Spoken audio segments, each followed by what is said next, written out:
Hello everybody and welcome back to the Dovetail box series. In this video, we've got a pretty quick one for you today because we're going to be shaping the finger pull. I don't know why I'm holding up that component, we're going to be doing it on here. Let's get going.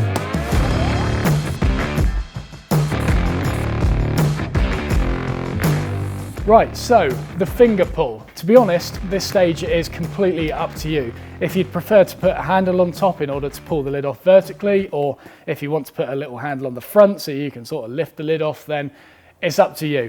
For me, I'm going to shape a little bit out the front here so that you can put your finger in there and then lift the lid off from the front. Ooh. And then open the box. For me, I would prefer that rather than having something stick out the box from the front or the top and potentially provide a weak point that may break. By having something that shapes into the front means that it is just an integral part of the box and should last very long. So as with anything in woodworking, there are many ways in order to do a single task, and this is no exception to it. This is just a few of the tools that I have that will be able to achieve exactly the same result, albeit some being slightly easier than others. First one is obviously a gouge. You could clamp the box down securely and then carefully gouge out the finger pull, making sure to work with the grain from both directions, and this will give you a pretty good result. However, with this, you've got to be pretty careful that you don't dig too deep, and it may potentially give you a sort of like weird scallops all over the place if you're working with one with a slightly smaller radius / diameter than this. So that's one option. The other option is a spoke shave. You could do that, once again, working with the grain so that you don't cause any tear out on the front edge. Working through to halfway will stop that from happening. Just make sure that the spoke shave you have has a curved bottom on it that allows you to go in and scoop out that material. And then the third and final option is by using a rasp of some kind. This is a microplane rasp. They last a pretty long time and they give a reasonable finish as well. This is actually the coarse cutting microplane rasp, and it'll be fine for this job. And the nice thing about rasps is you don't have to worry too much about grain direction. I can go across like this. It's going to give somewhat of a coarse finish, but then I can clean that up with sandpaper afterwards. So the first thing to decide is which face I actually want to put that finger pull on, and you can be strategic about this. You can work out which one has the nicest sort of grain going on, and in this instance it's this side, and then you can look at the dovetails and work out, does this one have more gaps than this side? Which one do I want to be more visible to everyone looking at it? So pick the side that looks nicest in terms of gaps, grain direction, and other variables that may be happening with this. I'm going to go for this side, I reckon. I lie, I'm going to go for this side. So we'll just quickly get it marked out. So halfway on there. And to create the radius, I mean, I could try and match the radius of this rasp that I've got, but I'll be able to shape it somewhat anyway. So I'm going to look for something to trace around. And to be honest, I reckon this pot of John West tuna is going to be pretty bang on for this. So just make sure your pencil is sharp when you do this because you want a nice precise line to work to. That'd be nice. We'll go for that. I'll just transfer those lines to the top edge, line up my trusty template with those lines again. And now into the vise. And then this microplane has a little handle to, I say little, quite a big handle to snap into. I prefer having these actually cutting on the pull stroke. I tend to get a bit more control from that. So when I pull it down like this, that's when it's going to be cutting, and that will cut down on vibration, because if you're pushing up, it's going to slightly lift this box off the workbench and it might sort of cause it to judder a bit, whereas if you're cutting down, it's going to pull it into the workbench and keep it firmly planted.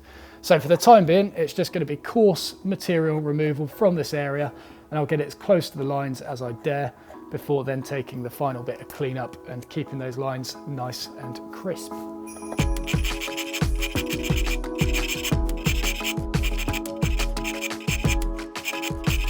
So as I'm doing this, I'm looking to approach both of these lines on the front at a similar rate and making sure that I'm not rocking the rasp forwards and backwards while doing so. By keeping it at a perfect 45 and approaching the lines at a similar rate, it gives me a nice flat surface in there to reference the rasp on, and also when it comes to sanding it, I'll be able to reference the sanding block on that perfectly flat 45-degree face. I say perfectly flat, it's obviously in a concave surface, but it will still rest flat in the tilt, I suppose. I don't know what terms to use here.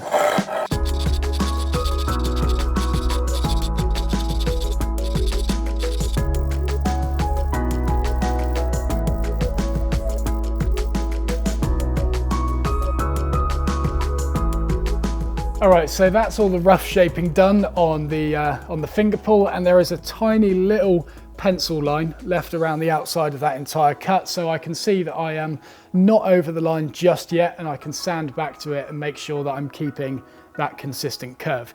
If you get rid of the line, you're in no man's land by that point, and you have no idea where to take the material from and how to keep it consistent across that entire radius. So leaving just a little smidge of that pencil line there will really help. So now it's time to start cleaning up this surface, and I've got a bench dog. Any other round object will do, as long as it's a small enough radius to get within that curve. And I am going to wrap this in 80 grit, which is a very, very coarse sandpaper, but we're not going to be scrubbing away at this trying to clean up that surface. It's going to be delicate, controlled passes across the length of it, making sure not to go outside of the pencil lines that I've drawn on there, and 80 grit will get rid of the scratch marks left by this relatively quickly. Obviously you could do the same with 120 grit, it's just going to take a bit longer. However, by doing it with 80 grit, it will get the job done quicker, it's less likely to tip because you're doing it in less passes, and yeah, I should get a better result from it once I start working through the grades. So I'm going to put the dog on there and then rock it until I feel it sort of lock onto that 45 degrees, which is about there, and then careful passes. And basically what I'm looking to do here is change all of these vertical scratches into horizontal scratches. As soon as I've done that, that's where I know I've gone far enough with the 80 grit and I can progress to the next one.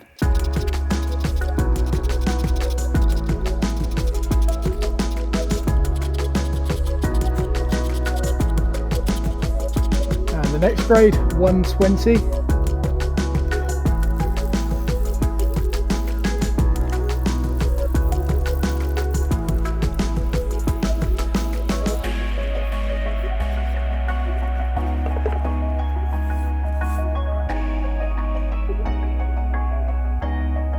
So I've sanded this up to about 180 grit, and I am going to take it up to 240, but I'll do that once the entire box is finished, and then I can sand the entire thing consistently.